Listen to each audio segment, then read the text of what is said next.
শাওয়াল মাস যাচ্ছে, রমাদান আমরা শেষ করলাম। শাওয়াল মাসে আল্লাহ রাসূল সাল্লাল্লাহু আলাইহি ওয়াসাল্লাম 6টি রোজা রাখতেন। শাওয়ালের রোজা আপনি একসাথে 6টা রাখতে পারেন, কিংবা ভেঙে ভেঙে আপনার সুবিধা মতো রাখতে পারেন। অনেক বোনদের রমাদানের কিছু রোজা ভাঙ্গা থাকে, ফলে ওনারা কি করবেন, আগে রমাদানের রোজা যাচ্ছে, রমাদান আমরা শেষ করলাম। শাওয়াল মাসে আল্লাহ রাসূল সাল্লাল্লাহু আলাইহি ওয়াসাল্লাম 6টি রোজা রাখতেন। আবু আইয়ুব আল আনসারী রাদিয়াল্লাহু তাআলা আনহু বর্ণনা করেন যে আমি আল্লাহ রাসূল সাল্লাল্লাহু আলাইহি ওয়াসাল্লামকে বলতে শুনেছি, আল্লাহ রাসূল বলেছেন, মান সামা রমাদানা সুম্মা আতবাআহু সিত্তাম মিন শাওয়ালিন কানা কাসিয়ামিদ দাহর। যে ব্যক্তি রমজানের সিয়াম পালন করলো, তারপরে শাওয়ালের 6টি রোজা রাখলো, সেজন্য সারা বছর রোজা রাখলো। এই শাওয়ালের রোজা আপনি একসাথে 6টা রাখতে পারেন, কিংবা ভেঙে ভেঙে আপনার সুবিধা মতো রাখতে পারেন।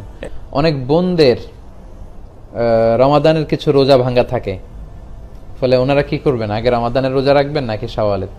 এক্ষেত্রে বিশুদ্ধ মত হচ্ছে আগে রমাদানের রোজা রাখবেন, কারণ হাদিসের এক্সপ্রেশন হচ্ছে এমন যে রমাদানের রোজা রাখলো তারপরে শাওয়ালের 6 রোজা, সেজন্য সারা বছর রোজা রাখলো। তো বোনদের তো রমাদানের রোজা কমপ্লিট হয়নি, কারো হয়তো 24টা 25টা, তো 24 তো রমাদানের রোজা নয়, রমাদানের রোজা 29টি বা 30টি।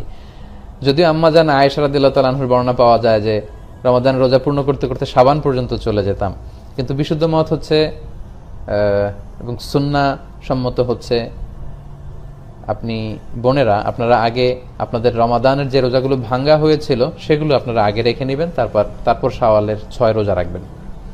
আশা করি আপনারা বুঝতে পেরেছেন। অনেকে দোয়া চান, আমার বিশেষ মুহূর্তগুলোতে আমি যখন নিজের জন্য দোয়া করি, আপনাদের জন্য দোয়া করি। আমি আপনাদেরকে আল্লাহর জন্য ভালোবাসি,